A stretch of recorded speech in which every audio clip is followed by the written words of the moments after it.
Thank you అండి. జాతీయ అగ్నిమాపక వారోత్సవాల్లో భాగంగా ఈరోజు గౌరవ కలెక్టర్ గారు చేతుల మీదుగా ఈరోజు కాకినాడ జిల్లాలో అగ్నిమాపక ప్రచార కార్యక్రమాలు ప్రారంభించడం జరిగింది.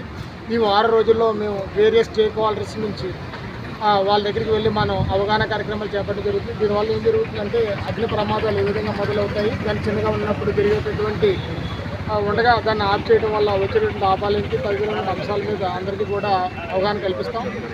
అంతేకాకుండా వాళ్ళు ప్రాథమిక స్థాయిలో ఫైర్ మీద ఫైటింగ్ చేసేటటువంటి స్కిల్స్ కూడా నేర్పించినట్టయితే ఎవరికి వాళ్ళు ఫైర్ ఫైటర్గా మారి వాళ్ళ సేవలు అందించేటువంటి అవకాశం ఉంటుంది. కాబట్టి ముఖ్యంగా మన ఈ ఇండియాలో ఈ దక్షిణ భారతదేశంలో ఎండాకాలం మొదలవుతున్నప్పుడు బేసికల్గా మన ఫైర్ యాక్సిడెంట్స్ ఇంటెన్సిటీ అనేది పెరుగుతుంది. కాబట్టి దాన్ని ఎదుర్కోవడం కోసం ఈ వారోత్సవాలు ప్రతి సంవత్సరం మనం ఘనంగా జరపడం జరుగుతుంది. ఈ వారోత్సవాల ద్వారా మనకు నమోదయ్యేటటువంటి అగ్ని ప్రమాదాలు మరింత తగ్గుతాయని ఆశిస్తూ ఈ కాకినాడ అగ్నిమాపక సేవల దగ్గర నుంచి నేను థ్యాంక్స్ చెప్తాను.